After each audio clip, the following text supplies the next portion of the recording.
High, দিওয়ালির preparation তো কম বেশি সবার ঘরে ঘরে শুরু হয়ে গেছে আশা করছি।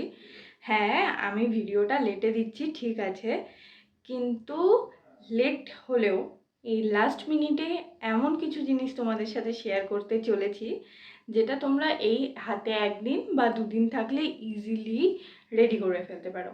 টাইটেল আর থাম্বনেলটা দেখে এতক্ষণে বুঝে গেছো কি নিয়ে ভিডিওটা হতে চলেছে। হ্যাঁ হ্যাঁ, ক্যান্ডেল মেকিং ভিডিও।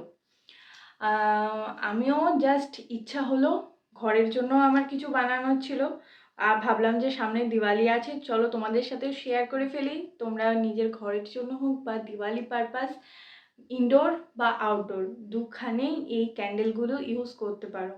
তো চলো ভিডিওটা লেন্দি না করে ঝটপট ক্যান্ডেল মেকিংয়ের প্রসেসে যাই।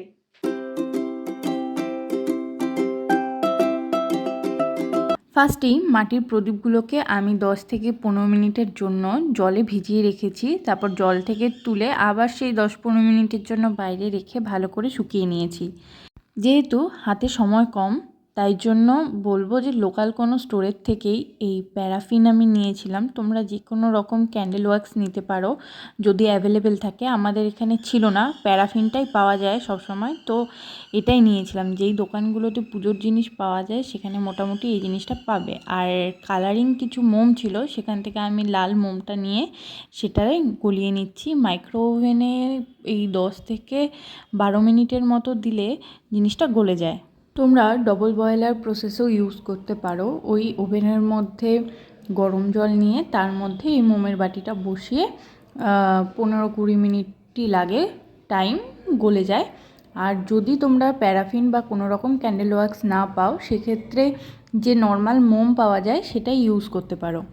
বাড়ির যে নর্মাল সলতেগুলো হয় সেগুলোই ইউজ করছিলাম। একটা মোম জ্বালিয়ে তার সলতের নিচের অংশটা মোমে ডুবিয়ে ওরকমভাবে প্রদীপগুলোর মধ্যে আটকে দিচ্ছিলাম। তাতে যখন ঢালা হয় মোমগুলো তখন সুবিধা হয়। আরেকটা প্রসেস ছিল যেটা মোমের লিকুইড অংশটা ঢেলে তারপর সলতেগুলো বসিয়ে দেওয়া, তাতেও অনেকটা সুবিধা হয়।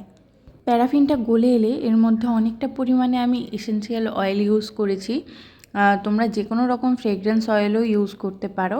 তারপর ভালো করে ওই মোমগুলো ঢেলে দিয়ে, আর আমার কাছে একটা এরকম আইসক্রিমের হাঁড়ি ছিল, সেটাতেও আমি এরকমভাবে মোম ঢেলে ইউজ করে নিলাম। আর বাড়িতে যে ফুল পাতা ছিল, হঠাৎ আমার একটু মনে হলো যে ডেকোরেশন করি।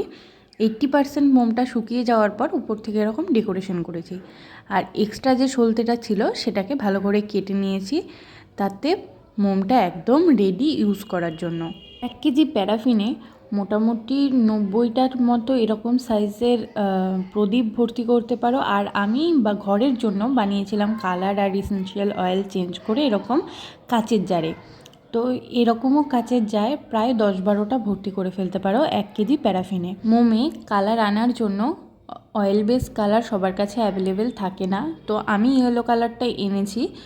এমনি যে প্যাস্টেল কালার আছে ওখান থেকে আমি হলুদ রঙটা দিয়ে গলিয়েছি, তাতে এই রঙটা আমার এসে গেছে।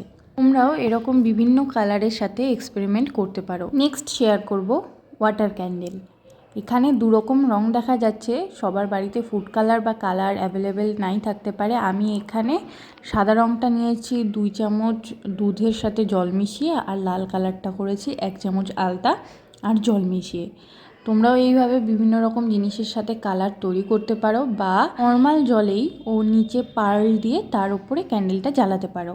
প্রথমে সলতেটা ভিজিয়ে নিয়েছিলাম তেলের মধ্যে, আর এরকম প্লাস্টিকের মধ্যে ফুটো করে নিয়েছি। এই পয়েন্টটা খুব ইম্পর্টেন্ট, সলতেটাকে তেলে ভিজিয়ে রাখতে হবে, না হলে একবারে এইরকমভাবে দিয়ে দিলে জলের মধ্যে সলতেটা জলটা টেনে নেয়, তাতে অনেকেরই হয়তো ক্যান্ডেলটা আর জ্বলে না। আর ওপর থেকে সেই বাকি তেলটুকু দিয়ে দেব।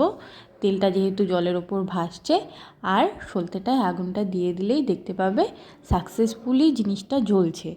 যাদের প্রবলেম হতো সলতেটাকে একবারে জলে ডুবিয়ে দিলে না জ্বলা, এটা আর হবে না। তো এইভাবে ট্রাই করতে পারো, আর বিভিন্ন রকম কালার রেডি করতে পারো, তাহলেই এরকম ওয়াটার ক্যান্ডেল রেডি হয়ে যায়।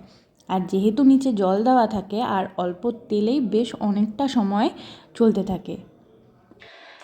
এই দিওয়ালিতে তোমরাও ট্রাই করো এইভাবে ক্যান্ডেল বানানো, খুব ইজি। দেখেইছো, যদি তোমরা দিওয়ালির আগে ক্যান্ডেলগুলো বানাও ইনস্টাগ্রামের লিঙ্ক আমি ডেসক্রিপশানে দিয়ে দেবো, তোমরা আমাকে অবশ্যই স্টোরিতে ট্যাগ করো, আমাকে ছবি শেয়ার করতে পারো। আর ভিডিওটা যদি হেল্পফুল হয়ে থাকে তাহলে অবশ্যই লাইক করে দিও, আর চ্যানেলে যারা নতুন আছো তারা অবশ্যই একটা সাবস্ক্রাইব করে দিও। তো ভিডিওটা এতটুকু পর্যন্তই থাকছে, দেখা হবে অন্য কোনো ভিডিওতে। আজকের মতো টাটা। আর হ্যাঁ, সবাইকে happy Diwali in advance. Tata.